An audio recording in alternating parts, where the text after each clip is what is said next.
இது பற்றிய கருத்துக்களை பகிர்ந்து கொள்வதற்காக மூத்த பத்திரிகையாளர் தராசு ஷியாம் அவர்கள் நம்மோடு இணைகிறார். சார் வணக்கம்.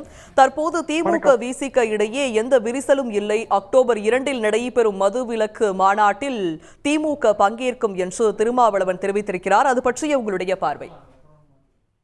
உண்மையில் சர்ச்சைக்கு முற்றுப்புள்ளி வைத்திருப்பது முதலமைச்சர் தான். திமுகவின் சார்பில் 2 மூத்த தலைவர்கள் பங்கேற்பார்கள் என்று கூறுவதன் மூலமாக மறைமுகமாக அவர் உணர்த்திவிட்டார்.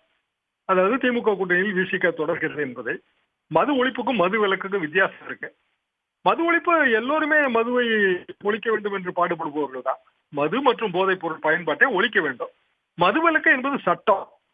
சட்டம் கொண்டு வருவதற்கு மாநில அரசுகளுக்கு உரிமை இருக்கிறது. தேசிய அளவில் கொண்டு வருவதற்கு மத்திய அரசுக்கு உரிமை இருக்கிறது.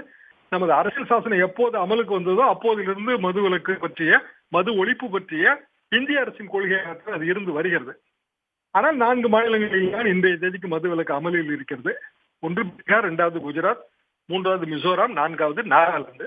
4 மாநிலங்களிலும் மது தாராளமாக கிடைக்கிறது என்பதுதான் உண்மை.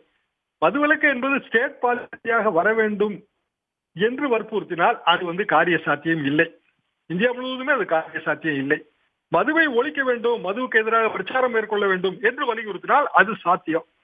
ஆனால் இந்த 2ஐயும் தாண்டி சர்ச்சை எப்படி உருவானது என்றால், ஆட்சி அதிகாரத்தில் பங்கு என்கிற அவரது பழைய கட்சியை வெளியிட்டதன் மூலமாகத்தான்.